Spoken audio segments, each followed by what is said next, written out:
ನಿಮಗೆಲ್ಲರಿಗೂ ಕೈ ಮುಗಿದು ಕೇಳ್ತೀನಿ, ಬ್ಯಾಂಕ್ ಆಕ್ಷನ್ ಪ್ರಾಪರ್ಟಿ ಯಾವತ್ತೂ ತಗೋಬೇಡಿ. Subscribe for more content.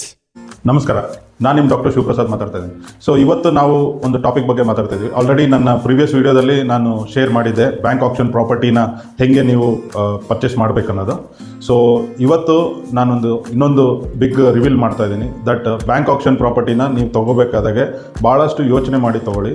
Because ಏನಾಗ್ತಾ ಇದೆ, ಫಾರ್ ಎಕ್ಸಾಂಪಲ್ ಇವಾಗ ಒಂದು ಪ್ರಾಪರ್ಟಿ ಇದೆ. ಓಕೆ, ನಾನೊಂದು ಪ್ರಾಪರ್ಟಿ ತೊಗೊಂಡಿದ್ದೀನಿ. ಸೊ ಅದು ಬ್ಯಾಂಕ್ ಲೋನಲ್ಲಿದೆ. ಓಕೆ, ಸೊ ನಾನು ಲೋನ್ ಕಟ್ಟೋಕ್ಕಾಗ್ತಾಯಿಲ್ಲ.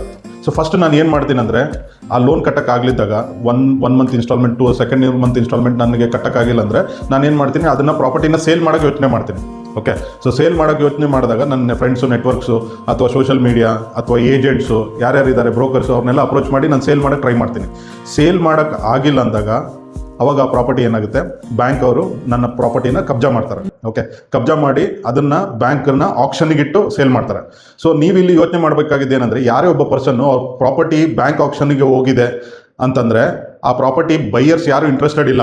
ಓಕೆ, ಬೈಯರ್ಸ್ ಯಾಕೆ ಇಂಟ್ರೆಸ್ಟೆಡ್ ಇಲ್ಲ? There is some problem. Okay, in that ಪ್ರಾಪರ್ಟಿಯಲ್ಲಿ ಏನೋ ಒಂದು ಇಶ್ಯೂಸ್ ಇರುತ್ತೆ, ಅಥವಾ ಲೀಗಲಿಟೀಸ್ ಏನಾದರೂ ಇಶ್ಯೂಸ್ ಇರ್ಬೋದು, ಅಥವಾ ಕೋರ್ಟ್ ಕೇಸ್ ಏನಾದರೂ ಇರ್ಬೋದು, ಅಥವಾ ವಾಸ್ತು ಪ್ರಾಬ್ಲಮ್ ಏನಾನ ಇರ್ಬೋದು. So because of many reasons ಆ ಪ್ರಾಪರ್ಟಿ ಸೇಲ್ ಆಗ್ತಾ ಇರಲ್ಲ. ಸೊ ಅಂಥ ಪ್ರಾಪರ್ಟಿ ಏನಾಗುತ್ತೆ, ಬ್ಯಾಂಕ್ ಅವರು ಅದನ್ನು ಕಬ್ಜಾ ಮಾಡಿಕೊಂಡು ಸೊ ಅದನ್ನು ಆಕ್ಷನಲ್ಲಿ ಬಿಡ್ತಾರೆ. ಓಕೆ, ಇವಾಗ ನೆಕ್ಸ್ಟ್ ನಾವು ಹೆಂಗೆ ಬ್ಯಾಂಕ್ ಆಕ್ಷನ್ ಪ್ರಾಪರ್ಟಿ ಎಲ್ಲರಿಗೂ ಗೊತ್ತಿರುತ್ತೆ ದಟ್ ಮಾರ್ಕೆಟ್ ಪ್ರೈಸಲ್ಲಿ ಸಿಗುತ್ತೆ, ಅಥವಾ ನಮ್ಮ SR ವ್ಯಾಲ್ಯೂ ಅಲ್ಲಿ ಸಿಗುತ್ತೆ, ಅಥವಾ ನಮಗೆ ಭಾಳ ಕಡಿಮೆ ರೇಟಲ್ಲಿ ಸಿಗುತ್ತೆ ಮಾರ್ಕೆಟ್ಕಿನ ಅಂತ ಅನ್ನೋದು ನಿಮಗೆಲ್ಲರಿಗೂ ಗೊತ್ತಿದೆ.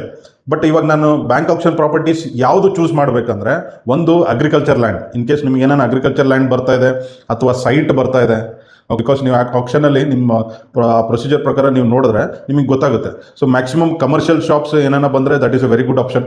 ನೀವೇನಾದ್ರು ಕಮರ್ಷಿಯಲ್ ಶಾಪ್ಸ್ ಬರ್ತಾ ಇದೆ ಅಂದರೆ ಅದು ಯಾರು ಬಿಡ್ ಮಾಡೋಕ್ಕಾಗ್ತಾರಲ್ಲ, ಅದಕ್ಕೆ ನಿಮಗೆ ಮಾರ್ಕೆಟ್ ವ್ಯಾಲ್ಯೂಗೆ ಕೊಡೋದಿರ್ತದೆ. ಸೊ ಈ 3 ಆಪ್ಷನ್ಸ್ ಚೆಕ್ ಮಾಡ್ಕೊಡಿ. ಫಸ್ಟು ಸೈಟ್ ಅಥವಾ ಅಗ್ರಿಕಲ್ಚರ್ ಲ್ಯಾಂಡು ಅಥವಾ ಈ ಕಮರ್ಷಿಯಲ್ ಶಾಪ್, ಈ 3 ಥಿಂಗ್ ಮಾತ್ರ ನಿಮಗೆ ಬ್ಯಾಂಕ್ ಆಕ್ಷನಲ್ಲಿ ಸಿಗ್ತಾ ಇದೆ ಅಂದರೆ 100% ನೀವು ಆ ಲೀಗಲಿಟೀಸ್ ಎಲ್ಲ ಚೆಕ್ ಮಾಡ್ಕೊಂಡು ನೀವು ಪ್ರೊಸೀಡ್ ಆಗ್ಬೋದು.